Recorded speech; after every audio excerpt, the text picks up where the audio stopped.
Hello viewers, welcome back to my channel Legal Decipher. In the previous video, we discussed about some basic topics regarding the Code of Criminal Procedure. If you have not seen that video, you can go and check it. The link is in the description below. Today, we will discuss the contents of CRPC. We will go through the chapters and try to understand how the criminal procedure is followed and also how the criminal courts work. If you are new here, please like and subscribe the channel to get video notifications. So let's get started.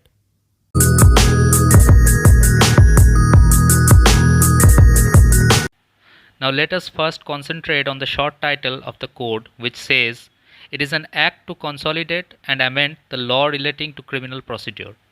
So basically it regulates the procedures of the criminal side. The statute was drafted on 25th January 1974. Now you can see the short title says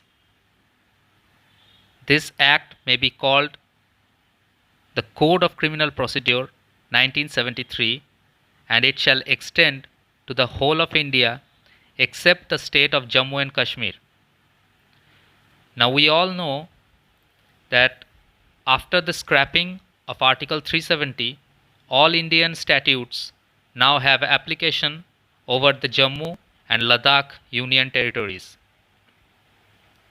It also says that this statute will not generally be applicable to the state of Nagaland except these chapters that have been highlighted here, and not also to the tribal areas. But however, the state government may, by notification, apply such provisions or any of them to the whole or part of the state of Nagaland and such tribal areas with necessary modifications. Now what does tribal areas mean? The term tribal areas here means the territories which immediately before the 21st day of January 1972 were included in the tribal areas of Assam, the state of Assam, as referred to in the paragraph 20 of the 6th schedule to the Constitution. Other than those, there are some other territories that come within the local limits of the municipality of Shillong. So these are the places where this statute generally do not have any application, but however the state government may by notification or necessary modifications apply them as well. This act came into force on 1st day of April 1974. Now let's talk about section 2.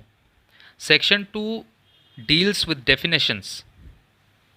Now section 2 is very important regarding any competitive exams. There are chances that short questions, short notes or MCQs may come from this particular area. Now within section 2, clause A talks about bailable offences and non-bailable offences. So bailable offences are those offences which are shown as bailable in the first schedule. Now in the previous video, we have discussed that there are two schedules in CRPC. The second schedule entirely contains forms. There are 56 forms in total in the second schedule. So it is shown in the first schedule that there are some offences that are classified as bailable offences. And also, if by any other law for the time being in force, any offense is classified as bailable offense, then that will also be regarded as bailable offense under the CRPC. Any other offense which is not classified as a bailable offense shall be regarded as a non-bailable offense. Clause B talks about charge. It says charge includes any head of charge when the charge contains more heads than one. Now, the term charge is not explained exhaustively in this clause. So what does charge mean? See, when a person accuses another person to be guilty of any offense and thereby lodges an FIR against him, an investigation is initiated against such person. Now, if such person is found guilty under any provision of the penal code or any other penal provision, a charge shall be framed against the accused under such penal provision. So, in simple sense, charge means the accusation that is brought against the accused.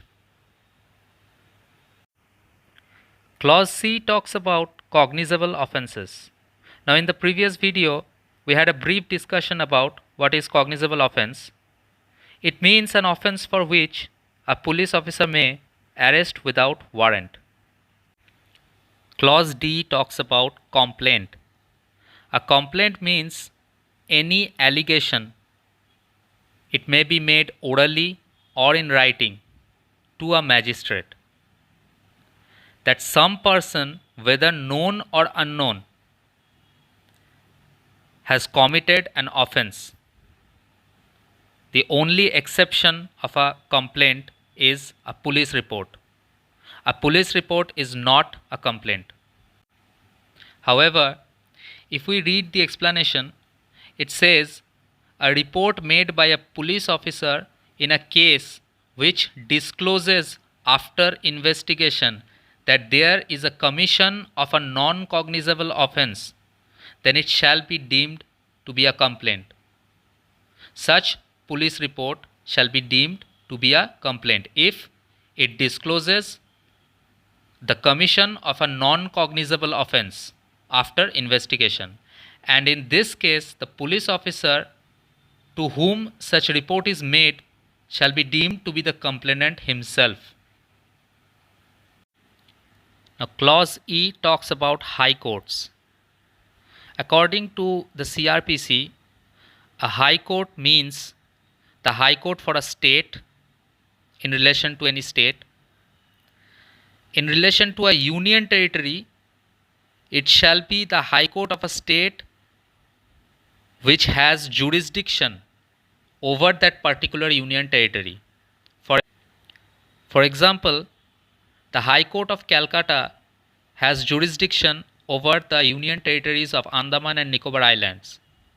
So in this case, the High Court for the union territory of Andaman and Nicobar Islands shall be the High Court of Calcutta. And in relation to any other union territory, the highest court of criminal appeal other than the Supreme Court of India. Now, clause F talks about India. India means the territories to which this code extends. Now we already know where this code extends from the short title itself. Clause G talks about inquiry, which means every inquiry other than a trial conducted under this code by a magistrate or court. Now this clause does not define the term inquiry in an exhaustive sense. So what does inquiry means? It means the act of asking for information. As you can see, here it is clearly mentioned that other than a trial, which means trial is not included into inquiry, because inquiries in trial are termed as evidence. So that falls within a different meaning. Clause H talks about investigation, which includes all the proceedings under this code for the collection of evidence conducted by a police officer or by any other person authorized by a magistrate in this behalf, but not a magistrate himself. So what is investigation? It is a procedure to inquire into the matter that has been forwarded by a person who has lodged an FIR for the commission of an offence that he is concerned about. So investigation is the procedure for collection of evidence regarding that particular proceeding. It is conducted by a police officer by authorization of a magistrate, which means a magistrate authorizes a police officer to conduct such investigation.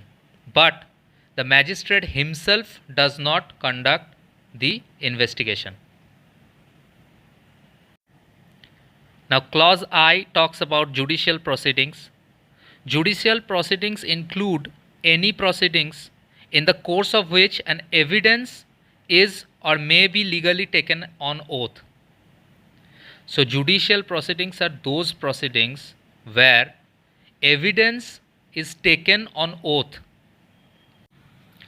Now, let's move on to the next clause, which says local jurisdiction in relation to a court or magistrate means the local area within which the court or magistrate may exercise all or any of its powers that are granted under this code. And such local area may comprise of the whole of the state or any part of the state as the state government may by notification specify. As we all know, any court of magistrate has a local jurisdiction upon which such court or magistrate exercises its powers that are granted under this code. So, the local area for a court or magistrate will be that amount of area on which such court will exercise his powers, and that can be the whole of the state or any part of the state which the state government may by notification specify previously. So the next clause is about metropolitan area. It means the area declared or deemed to be declared under section 8. So we are going to read about it later when we go through section 8. So we move on to clause L, which says non-cognizable offense means and non-cognizable case means those offenses or cases in which a police officer has no authority to arrest without warrant. As simple as that. Now, notification means a notification published in the official gazette, and clause N talks about offense. Offense means any act or omission made punishable by any law for the time being in force. So what is an offense? It means any act or omission, which means whether a person does anything or does not do anything that is punishable under any law for the time being in force. It also includes a complaint under section 20 of the Cattle Trespass Act. Now clause O talks about officer in charge of a police station. So who is an officer in charge of a police station? An officer in charge, or in short the OC of a police station, is generally a police personnel of sub-inspector rank who is entitled to conduct the functions of such police station.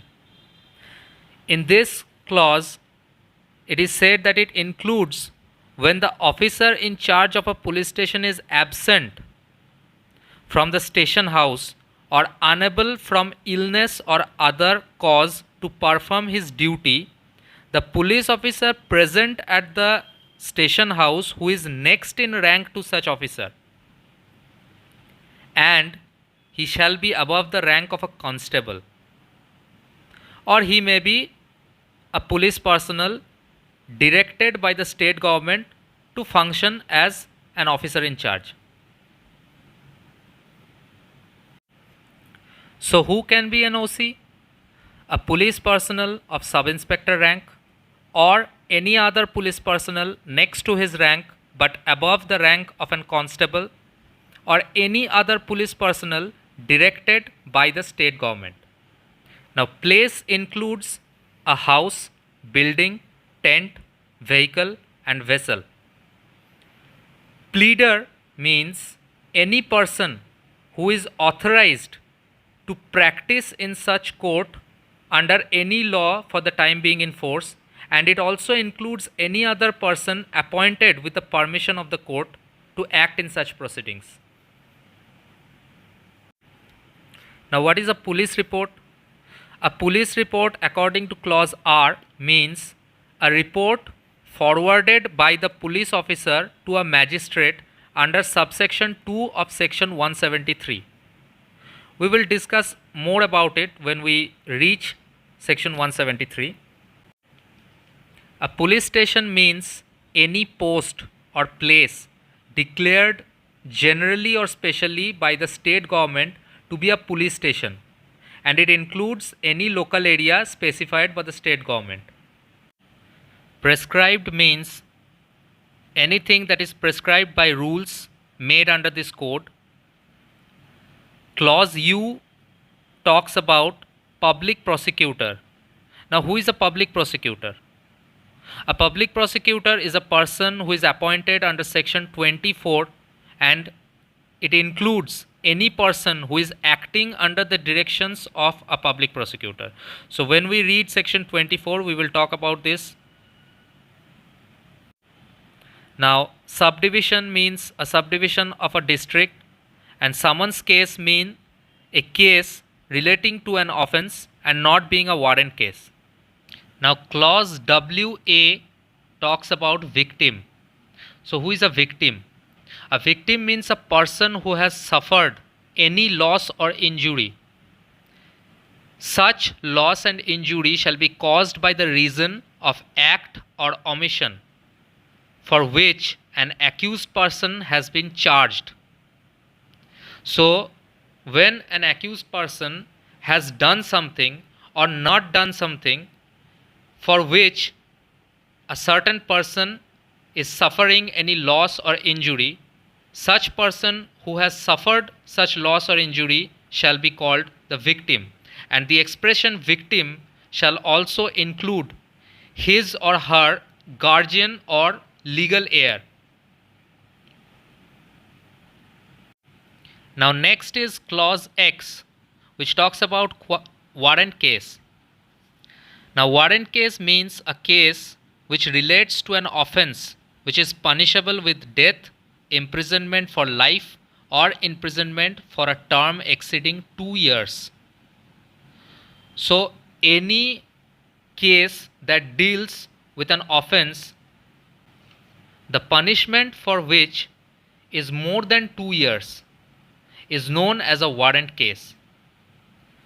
Now, let's move on to the last clause, which says words and expressions used herein and not defined, but defined in the Indian Penal Code shall have the same meaning in respect to the meaning assigned to them in that code. That code here means the Indian Penal Code. So it basically says that if there are any words or expression used in the code of criminal procedure that has not been defined herein, shall have the same meaning that is assigned to them in the Indian Penal Code. Now, section 3 is not that important for the purposes of any competitive exam. So we will move on to section 4, which says trial of offences under the Indian Penal Code and other laws. So what does section 4 say? It says that all offences under the Indian Penal Code shall be investigated, inquired into, tried, and otherwise dealt with in accordance to the provision hereinafter contained.